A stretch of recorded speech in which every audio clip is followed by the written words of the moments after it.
Antes de eu completar os 18 anos, ele vai pagar o que ele fez com meu irmão. Ele vai ver se ele não paga. Porque eu, Josafá aqui, eu sou primo do Zé Buchinho, sou. O Zé Buchinho. Eu sou primo dele. E ele tá vivo. E ele mora no Mutirão. Vai se vingar? Tá morando no Mutirão agora. Quem é Zé Buchinho? O Zé Buchinho é o que vigou a morte dos caras lá da mãe do Pato Rouco lá. Matou a mãe do Pato Rouco, os caras tudinho. Tem... Aí tu é primo dele? Eu sou primo dele. Ele vai pagar isso daí que ele fez com meu irmão. Como é que tá o estado de saúde?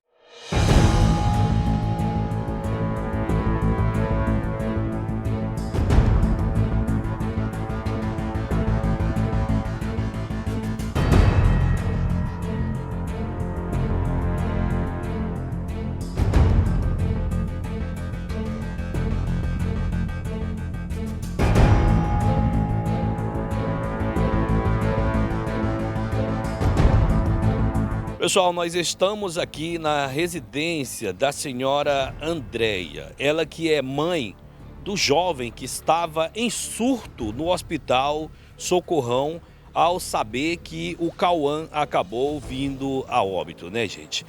E o medo desta mãe é que o seu filho acabou tendo um surto e falando um monte de coisa, de besteira, de ameaças, coisas que ele não é capaz de fazer, né, gente? Segundo a mãe. Então ela tá com medo que alguma coisa possa acontecer com seu filho, né? O filho dela tem apenas 16 anos, é menor de idade, estava no momento lá no povoado Bela Vista, né? E acabou que ele ajudou a colher, acabou conduzir o Cauã, né, que foi morto lá no povoado Bela Vista, para o hospital. Então ele entrou em um momento de pânico, de surto e acabou aí fazendo várias ameaças. Então a mãe dele pediu a presença da nossa equipe aqui para esclarecer alguns pontos, até, gente, para que ninguém fique achando que o Cauã falou aquilo porque ele vai fazer, porque ele tal. É porque ele teve um momento de surto. Vamos ouvir o que disse a mãe. Eu me chamo Márcia André, eu acho que muita gente daqui da região me conhece. Então, o Josafá, ele não é parente do menino lá, não. Infelizmente, ele estava na hora do acontecido, do ocorrido. E como todos sabem que na hora do acontecimento desse, geralmente os que estão perto correm todo mundo, ele foi um dos convocados a ajudar na colocação do menino lá no carro. Ele ajudou a socorrer, porque ele já estava vindo embora. Então, um dos meninos que estava lá também, que são parentes da vítima, chamou ele para ajudar a colocar o rapaz no carro. E ele veio, junto com ele, de lá da Bela Vista até aqui em Bacabal, tentando reanimar, tentando ajudar do jeito que ele pôde. Uma cena que ele disse que ele disse não, que todo mundo que viu sabe, como ele, horrível, uma coisa que ele nunca viu, nunca tinha presenciado na vida dele toda. E ele viu aquilo, ele ficou desesperado. Eu, como mãe, sei o quanto ele é explosivo. Acabou falando coisas que não deveria, disse que ele era irmão. Ele não é irmão do Cauã, que isso fique bem claro, ele não é irmão dele. Então, ele não tem parentesco. Nós todos conhecemos a família que adotou, a família genética do Cauã. Todo mundo daquela localidade ali. Eu nasci, me criei aqui na região, conhecemos eles, são pessoas de bem, entendeu? Infelizmente, meu filho estava no lugar errado, na hora errada, só isso, mas ele não fez nada. Então, eu estou com medo de sofrer alguma represária, eu estou com medo, estou apavorada, até porque o caso foi muito repercutivo, teve uma repercussão muito negativa. Toda hora a gente me ligando, querendo saber quem foi dos meus filhos que morreu. Meus filhos, graças a Deus, estão todos bem. O seu filho tem 17 anos, né? 16? 16. 16 anos. No momento que aconteceu o fato, né, que até que o Cauã veio a óbito no hospital, ele ficou bastante exaltado. O que você acha que aconteceu, o porquê dele ter ficado daquele jeito, sendo que ele não tem nenhum parentesco, nem proximidade com a vítima, né? Eu acredito que foi o pânico mesmo, porque o Josafá, ele sempre foi um menino muito explosivo. Quem conhece ele, quem já viu, quem conviveu assim de perto com ele sempre foi disso. O Josafá, se ele se machucar, ele fica eufórico. Às vezes, eu já morei ali na Pedro Brito, uma vez ele caiu brincando, jogando bola. Meus vizinhos que eu morei lá perto, sabe do que eu estou falando. Ele caiu jogando bola e ele começou a gritar no meio da rua que tinha quebrado o espinhaço e aquele desespero todo e todo mundo ajudando, achando que realmente ele tinha quebrado o espinhaço, que era uma coisa grave. Graças a Deus, não foi nada de grave, ele apenas se machucou. Felizmente foram só ferimentos leves, ele não teve nenhuma fratura. Então, ele é muito disso. Imagine ele estando numa cena que ele nunca viu. O que ele fez, eu não sei nem como ele conseguiu fazer isso, dele ajudar e colocar dentro do carro e vir de lá para cá. Eu não sei nem como foi que ele conseguiu fazer isso. O que você gostaria de explicar para as pessoas que estão em casa nesse momento com relação ao seu medo? O meu medo é que venha acontecer alguma coisa com meu filho. Porque as coisas do jeito que estão, ele falou umas coisas que não deveria, não sei. De onde ele tirou aquelas coisas, não sei. Mas ele não é disso. Ele não tem costume nem de ir para Bela Vista. Ele passou o dia aqui praticamente todo comigo, aqui em Bacabal. Ele saiu, acredito que de umas 2 para 3 horas. Eu estava com minha garganta muito inflamada no domingo. Eu pedi para ele cozinhar. Ele cozinhou aqui, lavou minhas vasilhas antes de ir. Ele tinha ido lá atrás de um dinheiro que ele tinha pedido para o meu tio, um patrocínio de um jogo que ele vai ter agora. É para ele ir como é que eu esqueço? Futevôlei, show do milhão em São Luís, porque ele estava pedindo atrás de patrocínio para ir para esse jogo, entendeu? Da escola? Não, é um campeonato lá em São Luís, que está tendo um campeonato lá, e ele foi inscrito. Já é a 2ª vez que ele vai, entendeu? Aí ele falou com esse meu tio, ele disse que era para ele ir lá buscar o dinheiro. Ele pegou e foi. Aí no caminho ele deve ter visto algum dos colegas, porque lá todo mundo conhece ele conhece todo mundo dali, do Fala Cantando, da Bela Vista não, porque da Bela Vista ele já não tem muito convívio.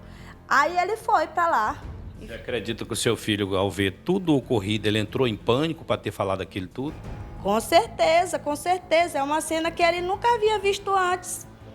Ainda mais com a pessoa que mesmo não sendo parente dele, é uma pessoa que ele conheceu desde a infância.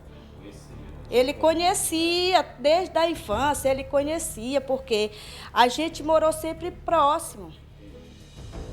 Aí o nível dele do desespero foi esse. Já imaginou ele vendo ele pode dizer que era amigo dele de infância, morrendo nos braços dele. De tal maneira, porque quando se morre uma morte natural é uma coisa, mas a maneira que ele foi executado é uma coisa muito triste.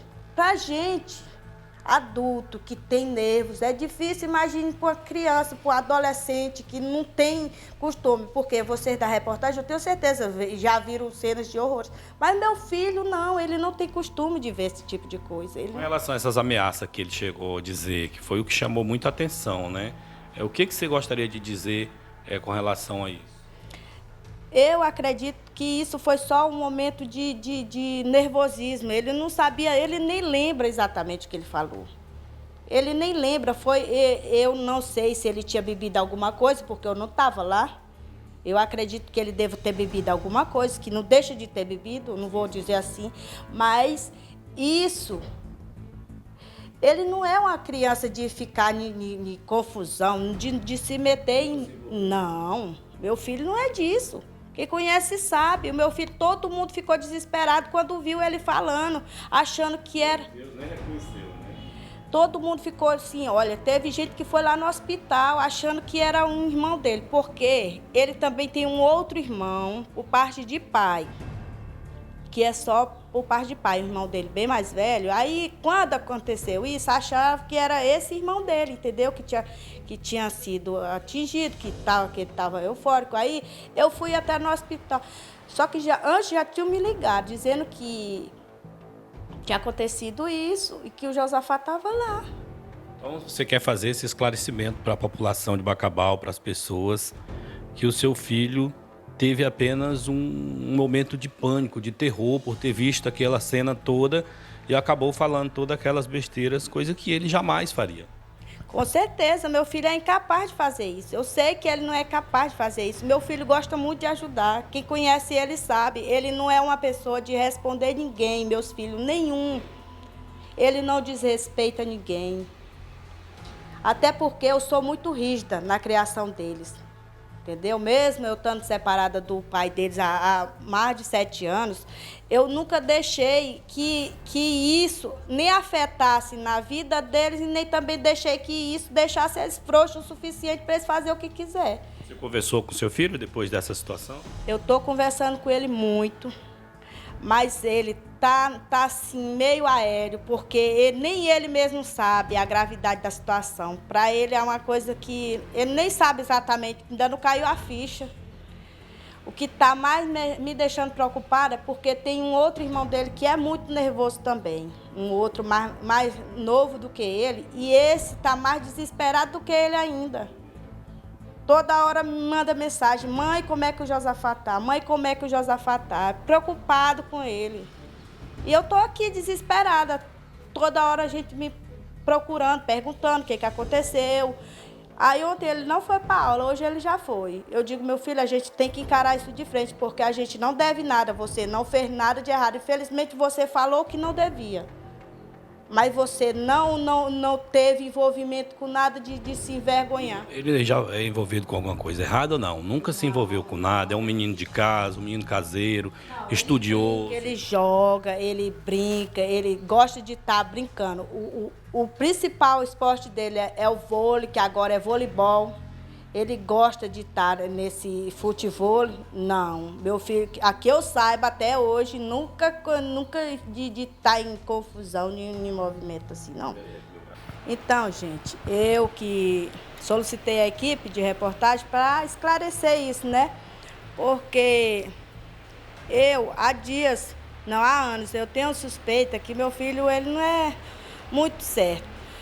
Até estou querendo levar ele num especialista, ainda mais agora. Ele vai precisar, provavelmente, de um psicólogo, porque depois do trauma que ele teve, ainda vai ficar mais acarretado. Então, é isso. Eu quero pedir desculpa em nome dele, que ele não é disso.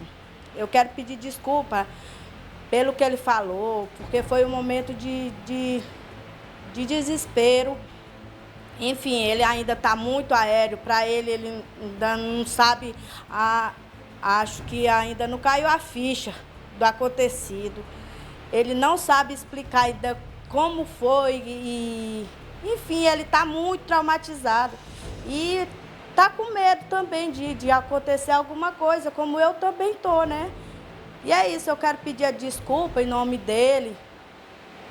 E eu sei que todos que me conhecem vão ver e sabem que eu não sou disso e meus filhos, que todo mundo que conhece a gente sabe como é que eles são. Eu quero pedir desculpa em nome dele, viu? Deixar isso bem claro, que ele não fez isso por maldade, foi um momento de euforia, de nervosismo, de desespero mesmo. Ele não é disso, meu filho não é disso mesmo, realmente ele não é disso. Quem conhece a gente sabe que ele não é dessas coisas. Felizmente ele estava no lugar errado e na hora errada, né? Apesar dele não ter feito nada, mas ele presenciou.